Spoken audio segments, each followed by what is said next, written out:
It's Melanie White here from Downsize Me, and today I'm talking about self-compassion and life's competing priorities, and how we, women, can look after ourselves better. This is for you if your dialogue is full of I should, I have to, or I need to. If you're saying those things day in and day out all the time, they're the things that are getting in the way of you meeting your personal needs. And the question is begged, how can we women take stock of our priorities so that we can look after ourselves better, reduce stress, find more time for self-compassion and meet our own personal needs better? In this session, I'm going to ask you to do some thinking and to think about a few things more deeply and to come up with some better alternatives than being stuck in the shoulds, have tos and need tos. Let me start with a question. What was the most important thing today that you did? What was the most important thing that you did today? I bet you're coming up with a list. There's a project you finished at work. It was picking the kids up from school. I want you to think a little bit differently and get a different perspective. I'm going to hazard a guess that the most important thing you did today was to drink water and be properly hydrated. Maybe that sounds like it's a bit from left field, but let's face it, you can't survive 48 hours without drinking water. Drinking water is essential for your survival, and that makes it way more important than anything else you did today. Now let me ask you another question. A little bit more perspective for you. Who's the most important person in your life? Who is the most important person in your life? Based on the last question I just asked you, you might be getting the hang of this now. It's you. You might not have thought deeply about this. You might be ready to put everybody else first. But let's face it, again, without you, all of those other people and things wouldn't operate in the same way. They wouldn't get the support that you offer. And by now you might be asking yourself, what's this got to do with looking after myself better? Well, looking after yourself better, meeting your own needs, really comes down to three things. How you value yourself, and therefore how you prioritize your time and energy, and how well you set boundaries. These three things are really crucial in helping you to reduce stress, to make more time for self-compassion, and to meet your personal needs. And we're going to look at those things in a minute, but before we go further, let's be clear about something. A woman's basic biological driver is to rear and nurture children and to care for others. So part of what you experience in putting others first is this phenomenon of nature versus nurture. It's in your blood to nurture other people, and that's totally okay. It's a wonderful thing. It only becomes a problem when you're doing it at your own expense. Here's a second thing to consider before we go further. What you believe, your paradigms, drive your actions. That means that the things that you do, the way that you act in life, your rules, your life rules, match with your beliefs. And they match and dictate your actions. So if you want to change what you're doing, you must first go back and look at your beliefs and challenges. And that's the job of a coach. That's the kind of work I do with people, is to help them challenge their unconscious thinking patterns. And the last point is healthy beliefs drive healthy and balanced action. So if you shift your thinking, the way that you think and believe things, then you can change your habits. And you can do this. Neuroplasticity is a fairly recent science that shows that you can rewire your thinking patterns and your automatic responses. And when you do that, you can develop better self-worth, better boundaries, and better self-esteem. That allows you to make the time and space you need for self-compassion. It starts with how you think before you try to do anything else. Now let's get back to stress and self-worth and self-esteem and boundaries. I mentioned that, especially as women, we're compelled to nurture others, and a lot of us take on too much and we put everybody else first. But like a seedling, we also need regular water, nutrients, sunlight, and love. Our needs are just as great as everybody else's, and they need to be nourished and cherished. As much as we give ourselves to others, we could also be giving to ourselves. But of course, the modern world's full of trappings, and they can push us beyond our basic nurturing roles and our child rearing roles that are, what we're biologically suited for. We also these days have careers, voluntary positions, hobbies, friends, gadgets, and income to worry about. Life is faster and more complicated than ever before, and we can start to take on too much. And of course, you know where that ends up. When you're pulled in so many directions and focused on all this stuff, trying to fit in more than you reasonably can, expecting your own perfection, you can create what's known as inner frenzy. And that's a tangle of negative emotions that take up valuable real estate in your mind.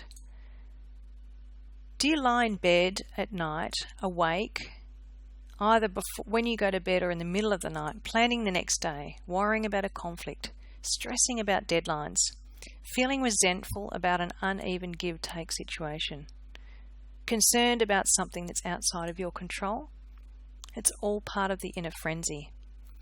And as long as it stays in your head without any action being taken, it will continue to hamper your well-being, and it will prevent you from getting balance. And that's where all of these negative emotions come from. The research of Barbara Fredrickson shows that to be more positive and more resilient, you need roughly 3 positive thoughts or emotions to cancel out every negative thought or emotion. So think about that in the context of what I've just said. If you've been lying in bed at night or during the day worried or anxious about something, feeling negative about something, you need 3 times as many positive thoughts to counteract that and to bring back the balance so that you can feel positive and happy. Here's also some food for thought. The French philosopher Montaigne said, "My life has been filled with terrible misfortune, most of which has never happened." I guess the point is that when you get into this inner frenzy, when you get busy and you start ruminating on the negative thoughts and those limiting negative beliefs come up, you generate a powerful inner critic. And that critic is so potent. It says, "I can't, I'm not worth it, or I'm no good." That's that voice you have inside your head. Those things, the inner frenzy and that inner critic I've been talking about, are strongly affected by your personal balance in achievement versus pleasure. If you're focused too much on achievement and not enough on pleasure, you might never reach the standards that you set for yourself or the standards set by others or society. You might be aiming for achievement and perfection beyond reality, with little or no sense of fun. And if you're focused too much on pleasure and not enough on achievement, then you might be lacking in purpose or meaning, or your confidence might decline.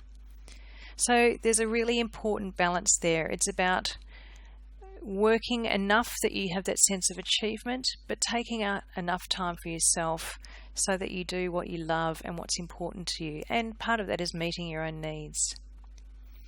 When it comes to balance, my husband actually said it the best. He said, balance is an infinitesimal line that divides what we have to do and what we want to do. And we constantly meander either side of it. So how do you get that balance? How do you avoid going into the inner frenzy and the inner critic? How do you get enough fun in your life? Self-compassion is one way that you can get more balance. You can increase your emotional intelligence and decrease your rumination on the past, which leads to depression, or too much rumination on the present, which leads to anxiety. Self-compassion is a practice that takes very little time, but it can decrease your risk of chronic disease. It can boost your resilience. It increases your confidence. It improves your belief that you can change. It empowers your physiology, your heart and mind. It makes you more productive, and it makes you happier. It's such a simple tool, and yet it can achieve so much. What is it exactly? What is self-compassion? It means to be accepting, kind and loving to yourself, to be welcoming and befriending your emotional and physical suffering. It's a better motivator than criticism, because It's full of empathy and understanding without any judgment. According to leading expert Kristen Neff, self-compassion is made up of mindfulness, connection, and self-kindness. Those are the 3 elements of self-compassion. And if you're able to practice mindfulness, connection, and self-kindness, then you will be bringing back that peace and balance that you need in life. You'll be building resilience and getting against stress, and you'll be making enough time for yourself. Let's explore these 3 elements in a little more detail with some exercises that you can do at home. Here's a couple of mindfulness exercises. One is just to breathe, to pause and breathe and be present. Notice the inner voices that come up and observe them objectively, but stand back, cut them off at the pass and let them go. I hear you and I accept them. I accept myself where I am right now. 2 other ways that you can get mindfulness are an active meditation, whether that's guided or with music or just in silence, or being in nature. Being in nature is a really powerful way to be mindful, whether it's in the ocean, walking through the forest, hiking through the bush, whatever you need to do to be mindful. It really involves being accepting of yourself and your environment, being connected with your emotions, and being kind. So these are some examples of mindfulness exercises that can help you find peace in a hectic, chaotic, traumatic life. How do you get connection? Well, if you're suffering in an acute emotional experience, if you're really upset at the moment and you can't reach out to anybody else, you can simply sit with the emotion and acknowledge it, accept it, and know that it will pass. Connection really means avoiding isolation, and it also means being connected with yourself. So if you can't reach out to anyone else, you can absolutely connect with yourself, acknowledge what you're going through and accept it, and know that it will pass. And when you're ready, you can reach out to help others. That could be volunteer work, it could be calling a friend, it could be writing someone a letter. Anything like that where you're reaching out to help others will bring connection into your life. Writing is so powerful, and it can really help you to write a letter to yourself about what you like about yourself, what you love about yourself, or a letter to someone else. Or it may help you to write affirmations or positive statements, successes, or moments of gratitude. All of these help you to connect. The last exercise is a self-kindness exercise. This one really is about comforting and soothing yourself. Self-comfort's actually been scientifically proven to soothe emotions and reduce emotional pain, and it's based in biology actually. When you reach out to somebody else, when you reach out to others physically, you release a hormone called oxytocin. It's the bonding hormone. It's something that makes you feel safe, and it reduces the amount of stress hormone, cortisol, that you have. It causes you to seek out others, to support them, or to gain support. Mothers release oxytocin when tending their babies, and babies are soothed by the warm, soft, caring touch. And this is how you can make your negative emotions feel safe, by linking them with this energy and this hormonal process. Here are a few exercises you can try. And, if you're too busy to do this, just stop for a moment and think it's so simple. You need 2 minutes. 2 minutes to show self-kindness. Stroke your own hands or arms. Hug yourself just for a moment and feel it. Rub your own feet or hands. And observe yourself without judgment. What do I feel? What is my need? And how can I meet this need? While we're talking about needs, I'd just like to show you what some of the universal needs are. Maybe you don't know what yours are, so you might want to pause on this slide and have a look through this list. There are some main categories of needs and some sub-needs below each of those. These are the things that help you to feel fulfilled, happy, and or successful. So just take a look through the list and see if anything jumps out at you. What is a need that's important to you right now? Your needs are linked to your core values, and the level of importance you place on each one will vary from person to person. But have a look at these and see which seems to jump out at you. Write it down and think of some ways that you could meet these needs. For example, how could you meet the need for trust?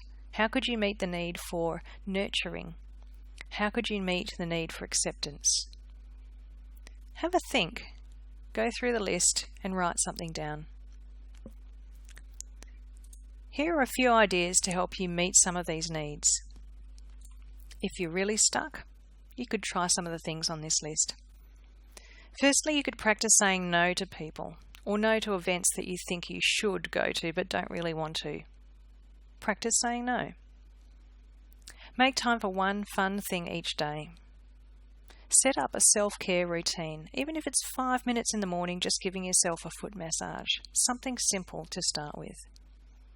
You could start a gratitude journal where each day you write down 3 things that you're grateful for. You could create an activity plan for something that you love. Plan when you're going to do it and how much time you'll spend over a certain period of time. Ask someone you know for support or help at work or at home to lighten the load and to make the work more fun and enjoyable by doing it with someone else. Have that conversation about respect. If you're feeling like somebody's not respecting you or not listening to you, pull them aside or even write them a letter and ask for them to listen to you more closely or for them to show you more respect. You could learn a new skill or attend a course. You could write a to-do list and then celebrate your done list. We don't do this often enough, but it's so important. Switching from glass half empty to glass half full takes a bit more time. You might want to do some CBT, cognitive behaviour therapy work on that, or some work on limiting beliefs if you're finding that one difficult. And it's so fun to rediscover your childhood hobbies and simply to play. With any of these, it's important to be specific about what you will do and when you will do it, so that it's more likely to happen. In other words, make specific goals and plans, such as every weeknight before bed, I will write 3 things in my gratitude journal. That's super specific and you could schedule that into your diary. Make it realistic. It might not have to be every night, but maybe 1 or 2 nights a week would do. Do what works for you and maybe try some of these ideas or some of your own. I'd also like to share some great habits to help you create balance. For sleep, try to be in bed by 10 minutes.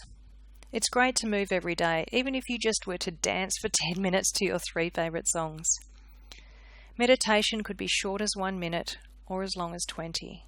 But sitting still for a short time and just focusing on your breathing is so powerful to take you out of the moment of frenzy and I'm too busy. Stop and take a break at lunchtime instead of working through lunch. Nourish yourself by starting a healthy breakfast routine. Prepare and plan your food, exercise and time out for the week on a Sunday so that you're ready for the week ahead and you've got that important me time scheduled in. Make sure you celebrate and show gratitude for what you have and a sense of achievement for what you've succeeded in. Flow is so important, and if you can do one thing that you love every day, you'll be so much better for it. You'll feel amazing just to be lost in the moment. Creativity is something so powerful. Women need to do something creative for optimum well-being. What's your creative outlet? Do you play an instrument? Do you dance? Do you draw? What is it that you do? Do you love to cook or garden? Find a way to be creative every day if you can. And when you're making a decision, it's easy to choose instant gratification because you're too busy to think it through.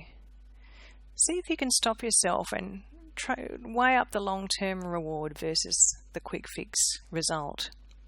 Choose your decisions with a little more thought. Make your decisions with a little more thought if you can. See if you can get some time out. Make time for rest, self-care and compassion at the very least, so that you can recharge your energy and feel like you're on top of things. And most importantly, breathe. There are so many important studies done on breath and showing how powerful it is for you to simply stretch, lift up, swell and release to make yourself bigger than you are, and to stand up straight just for a few moments a day with your arms and legs out. It's a powerful pose, and it actually creates a hormonal response that boosts your confidence. Interesting, hey?